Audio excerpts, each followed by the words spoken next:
Darrell Payne here for TSN's Motorsports Insider, live from the garage area, Darlington Raceway. Today, the Goodyear 400 for the NASCAR Cup cars. Hey, let's take a tour throughout the garage. I got to bring a good friend of mine in. This is Rowdy. He's also working here today. Hey, Rowdy, you ready for a garage tour? Man, I tell you what, have you ever seen so many people here for a garage tour? There's a lot of people. Okay, let's walk this way in and let's start the garage tour. Hey guys, good morning. Let's start it. Now you got to remember that the Cup cars, a lot of them are doing throwback paint schemes here for the throwback. Let's see who we got here first. We got the Quaker State car, and we've got another Ford. Chase Briscoe here. This is his paint scheme. Let's walk on down this way. We'll take a look. You see they're getting ready. Take a look right here at the tires. You can see how they only have the one lug nut, how different the tires look, and how much bigger they are from years past. Let's walk on down this way as these guys get ready to go racing here. You see all the people in the garage area taking their morning tours, and they can see what's going on here. Let's go over and take a look. The NASCAR officials are also doing their, this is Ricky Stenhouse car, and Ricky has the throwback scheme of Dale Jarrett. Roddy, what do you think about that car? It kind of looks a little bit like Dale Jarrett's old car, doesn't it? It absolutely does. Dale Jarrett was my driver in the day, guys, and it's good to see Dale Jarrett back in his paint scheme back in the. Actually, he's the what? He's a pace car driver today. That's exactly right. I've seen Dale's been back at the track a few times, so it's good to see Dale back. Yeah, paint schemes are absolutely beautiful here. Yeah, I ran into him in Nashville last year. If you look at that one, that's kind of back like the old UPS deal. Let's walk on down this way and see what else we got. If you can notice, the crew chiefs here are making the final adjustments before they take them through tech. So let's walk on down through here. Stop it for a second. You got to be. All right, as we continue our tour down through here this morning, you're seeing the number 8 of Kyle Busch, that Lucas Oil sponsorship. You know, it's kind of strange, Rowdy, not to see those M&M colors in the garage. Don't you agree? Absolutely, after all those years. But you know what? Since he's been in that color car, he has been absolutely one of the best drivers, I think, with an attitude that we've never witnessed before out of Kyle Busch. Yeah, I know. His attitude has changed, so he started driving for Richard Childers. And as we continue on down here through our garage tour, these guys are doing a little bit of everything. They're adjusting the taping it up, cleaning up, getting ready to go racing. See who else we got here. Joey Logano. Now, who's Joey Logano's paint scheme? I don't remember who his throwback paint scheme is. I believe it's Bobby Allison. Bobby Allison. That's Bobby Allison in the day. My driver, actually, kind of the neighbor, Hueytown. I'm from Birmingham, so yes, it's good to see Joey and Bobby Allison throwback. So, as we continue on down through here on our garage tour.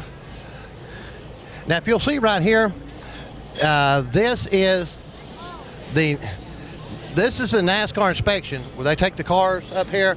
These are the scales where they have to be a certain weight and meet NASCAR specifications as they go through part of the tech this morning before they line them up. All right, Riley, let's continue on down through here. Over here, we're going to run up on Brad Keselowski. He's got now. Brad's paint scheme is from. I'm telling you, I really can't remember whose Brad's is, but here's Brad's car. Over here's William Byron's, number 24, next to him. Now see, this stuff here at home, you guys don't get a chance to see, as this all happens every Sunday morning before a Cup race. These guys come in, they open the garage, and they start the work. You know, Rowdy, the thing is, they've been here for 2 days, and you thought, well, they would have, you know, the cars ready to go after qualifying.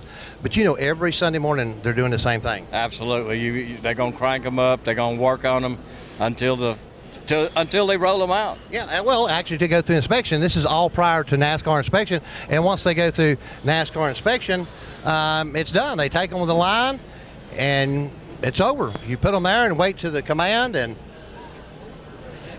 let's see, I think over here's Ryan Blaney's car. They're working on it.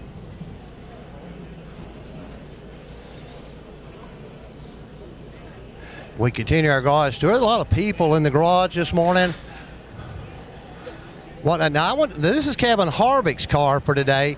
And yesterday at practice, when he came on the racetrack, I seen Sonny D, and I was thinking Ricky Stenhouse Jr. And he come back around, Rowdy, and I looked at the number. It was Kevin Harvick. I was confused with the colors myself, and then you see the four, and Kevin was dressed in the same colors, and I'm like, what's going on here? Yeah, I was looking for the Busch car, and I don't know what throwback paint scheme this is, but that's a nice looking car on Kevin Harvick. You can see it's got the Sunny Delight on it. A lot of work going on here in the garage area this morning. And as we walk up,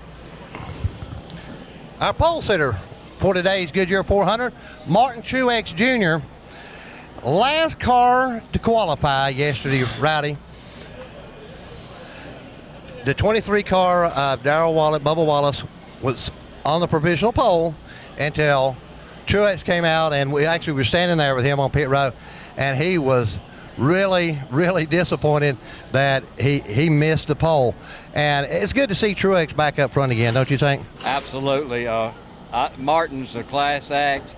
I tell you, I don't know, Dale, what Toyota has stumbled on, but they have really come up front in the last few races. Yeah, and everybody's kind of struggled with this new car, and they're starting to be. It's the second really full year of them, and the guys are getting they're getting the hang of it.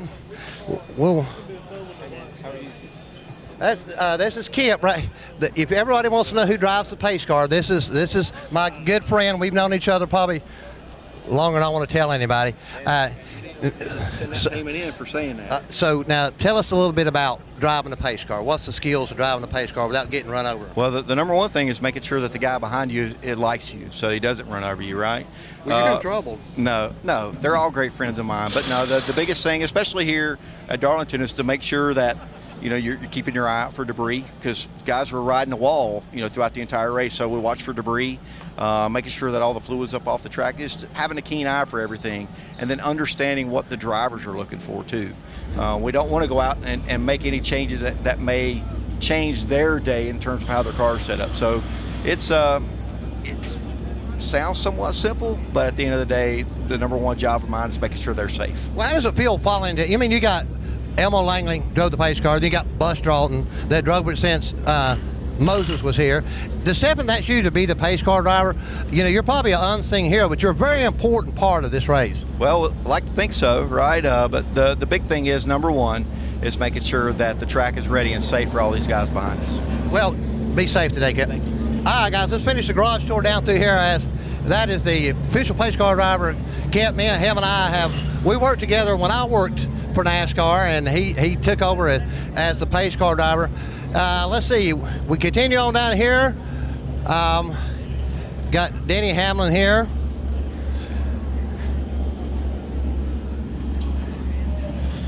See, they're doing some last minute adjustments. I really like the paint scheme on the side of Denny's car, how they've done the FedEx on it. It's really neat.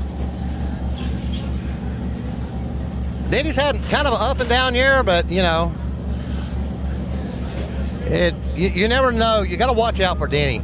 Denny being the back, 20 laps ago, front, ain't he, Rowdy? Absolutely. Well, what I find incredible this weekend is you got two of the biggest shipping companies competing against each other on the track. You got FedEx versus UPS. And we've had that for years. And I know it's been a war of shipment. It's kind of like which car gets to the front is the fastest shipment that you got from FedEx and UPS. Let's continue our garage tour on down there on pit road. We're almost to the end of the garage area. So let me tell you what we'll do. We'll take a break and we'll come back right after this. You're watching a live garage tour from the Darlington Raceway here on TSN. We'll be right back. Okay, welcome back to the garage store here from the Darlington Raceway. Here's Ty Gibbs' car for today. I had a chance to talk to Ty up at North Wilkesboro before this morning's running of the Goodyear 400. Here's what he had to say in that interview while we were up at North Wilkesboro. All right, let's continue the garage tour. And one thing I want to show you is about everything is throwback here at Darlington. You see all the guys, same thing, up and down pit row, are doing the same thing. They're getting the cars ready to go. I think this is Cole Custer, Austin Cindric, the 2-car.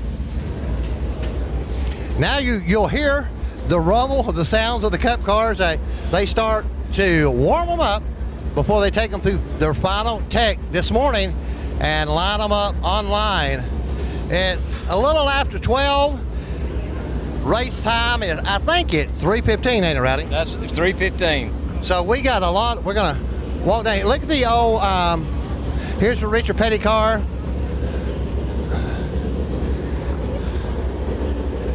Remember that Petty blue? Yes, I do. I tell you, it brings back a lot of memories, that Petty blue. And who's driving that one? That car, I'm doing a test on Rowdy. Now he's going to run around to the side and look on the thing. All right, come on, we'll walk around here. He'll figure it out in a minute who drives it.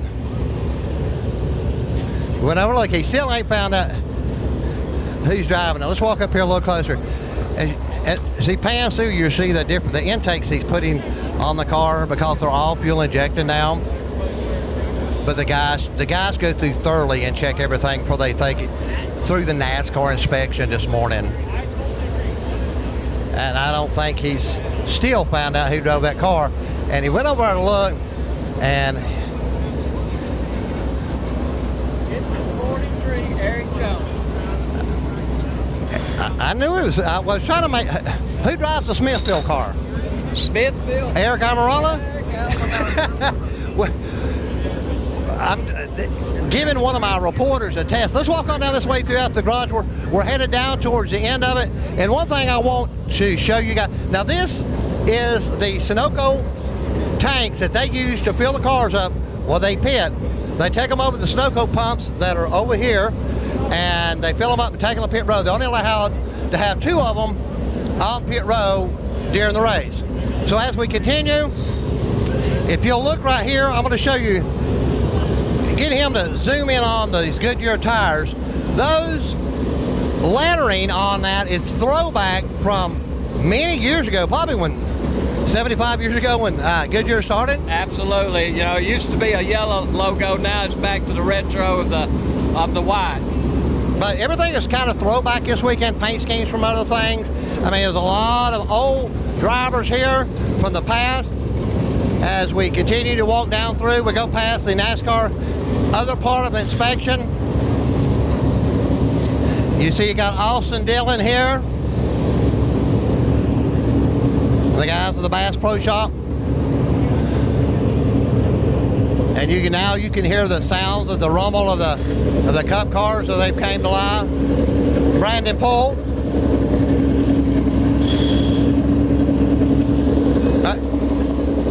This is Noah Gressom's car right here. Remember what happened to Noah last week at Kansas with him and Ross Chastain. The bumper looks really good on that car right now. The bumper looks really good on the car right now. I hate what it looks like if he gets next to Ross Chastain. I tell you what, that has really put a big focus on Ross Chastain and Noah Gragson. I expect, I don't know if payback's coming back today, but it's coming before the season's over. Well, the talk in the media center all weekend has been about Noah Gragson and Ross Chastain. All right, we're down towards the end of the garage area here as we kind of swing around here, and if you might, a lot of times you see these guys going down the road. If you'll get in the swing back here, you'll see all the NASCAR haulers all the way down through here that carry these cars to the track each and every week. Well, guys, I tell you, it's been exciting having a garage tour this morning. You can watch the race over on Fox, 3 o'clock today. I'm Darrell Payne, along with Rowdy here in the garage area at Darlington Raceway. Thank you for joining us for TSN's Motorsports Insider in the garage area here at the Darlington Raceway. Oh, gotcha. Well, we thought we had finished the garage tour, and we ran into a couple guys, and I'm going to have to let them introduce yourself. You hear them every Sunday, or about every Sunday. These are the folks that bring you the race on MRN, the Motor Racing Network. Let these guys introduce yourself and tell us a little bit about being a part of MRN. Jason Toy, this is my 25th year this year. Wow, I'm an old man. And Kurt Becker, turn announcer, started with the network at Darlington back in '94. now I heard the rumor that Bagman said he thinks he's the best, from MRN. So anyhow, explain to the folks at home where you guys are located at and your job as telling the race as it goes on. Well, for me, for example, this weekend, I'm over high atop turn 3, standing on top of the press box. So my job is pretty straightforward. Play-by-play, know the paint schemes, get the right driver in the right car in the right spot. And where you at? I'm going to be on pit road at the head end today, so we'll have Kim Kuhn and myself will split it up in half, and we'll document all the pit stops, document the changes, talk to the crew chiefs, and find out who we're going to talk to after the race. So what makes this job exciting to you guys as many years as you've been doing it, as far as giving the play-by-play? Because you've got to do it a little bit more than what they do on television they can see. And you guys really step up and really give that great color commentary to them.